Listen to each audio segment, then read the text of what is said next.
Toboko lasy toboko vavy sorana sady anao tsy misaraka amin'ny fahitalavitra matv ao anatin'izao fotoana ny fampalalamba vao zao manolotra ny arahaba omba ampira rintso ihany koa dia toy izao vetrana ary ireo lohateny misongadina hoentina amintsika amin'ity takariva ity isany amin'izany ny andraikitra sahan'ny CES na ilay ratsa mangaikaray andinika ny makasika ny antota taratasin'ireo kandida ilatsaka isan'ny isafidianana amin'ny fifidianana filoham-pirenena ho avy izao isany amin'izany ihany koa ny fitokanana ny fotodrafitrasa tany Ambohijanaka tany ary ny makasika ireo fanehokevi politika samihafa faraka ny fanambara tamintsika teo ary dia tsy mitsambitombo ny kandida irotsaka amin'ny fifidianana filoham-pirenena ary tonga nametraka ny antota taratasin'izy ireo teny Ambohidahy teny izy ireo tamin'ity andro androany ity dia nahatratra maromaro azo ambara fa nisy ihany zany ireo tonga nanatitra ny antota taratasy tamin'ity andro androany ity araka izao hitanterana ny vola Ravoavy sy Rakotoarson amintsika izao. Mpanao politika efatra no nanatitra ny antota taratasy filatsaham-kofidiana filoham-pirenena ny maraina teo teny amin'ny fitsarana manokana amin'ny sahana fifidianana na ny CES teny Ambohidahy. Jameson Rakotomahary filohan'ny anteny Merandoholona teo aloha no sady ambasador Madagasikara tany Suisse teo aloha ny voalohany nanokatra fametrahana ny antota taratasy takina fifidianana tetsy Ambohidahy.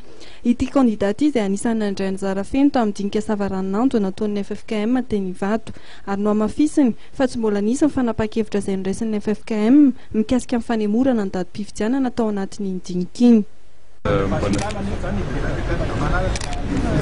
Fantatsika aloha mbola tsy tonga ny resaka fanemorana fifidianana teny any FFKM tsy hoe fampihavanana nefa mbola tanina ny hevitry ny besinimaro fa raha hoe resaka fifidianana fanemorana ny tsy tonga teto androany. Anisan'ny tonga teny Ambohidahy ihany koa androany ny Dr Jules Etienne Roland 30 taona ary avy amin'ny antoko politika Madagasikara fivoarana na mafy. Araka ny nambarany dia ny taona 2010 no efa niomana hiatrika fifidianana filoham-pirenena ny tenany ary nitety faritra maro teto Madagasikara. Verin'ity kandidaty ary fa ny lafiny fahasalamam-bahoaka, filaminana ary ny fampianarana ny laharam-pameana ho amin'ny mafy. Fahafantatsika tsara fa mila fisaboana ity tantsika ity. Zahay moa candidat Dr Jules Etienne sy ny ekipany dia efa vorona efa hatramin'ny ela fa sy candidat omaly fa candidat efa ela ny vorona. Tonga lasaka dia hoe mila fitantanana vaovao ty tantsika ty, mila zerenany madinika, mila zerenany mahantra.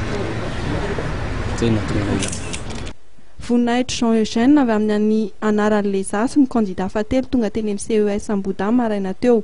Solombavam-bahoaka voafito tao Maintirano teo aloha ary mpikambana ao amin'ny CTA Perinasa efa nandray anjara tamin'ny fifidianana filoham-pirenena ny taona 2010 koa lehilahy. Tsy naman'izay mihevitra io ny foto-kevitra entiny amin'ity fifidianana ity. Za moa dia ny matsiaro ny tenin'Andriamanitra amin'ny salama toko voalohany hoe iza ny hiakatrany ny tendrombohitry Jehova ary iza no hitoetrany ny tendrombohitry Jehova any amin'ny firenany fitoerany masina.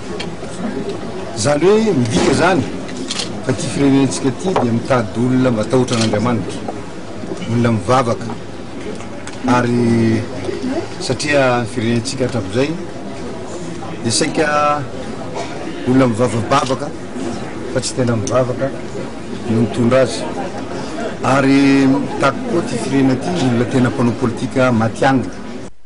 Clément Razavsolo Ravalson kosa ny candidat fahaefatra namarana amin'ny fametrahana ny taratasy filatsaham-kofidiana ny tapakandro maraina teo. Natolotry ny antoko miombonezaka na amin'ny Andriamatoa Clément Razavsolo Ravalson ny fampitovian-danja amin'ny fampandrosoana isa-paritra amin'ny fametrahana fitsinjaram-paritra tena izy no anisan'ny politika entin'ity candidat ity ary tokony lara-pameana hatramin'ny fametrahana ny haute cour de justice mba hisian'ny fampitokisany eo amin'ny vahoaka sy mitondra raha araka ny nambarany.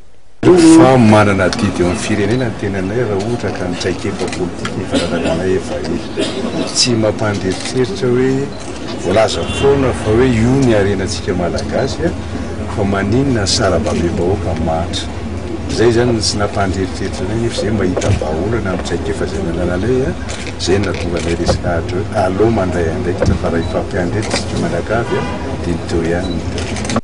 Amin'ity farany herinandro ity dia mbola mitovy fandraisan'ny CES ny taratasy filatsahako fidiana filoham-pirenena. Raha ny fantatra dia kandida avy amin'ny tanora gasy vonana TGV Andriamatoa Edgar Razafindravà no hamarana ny fanaterana ny atota taratasy ny Alahady 9 aprily ho avy izao amin'ny 10 ora arivo.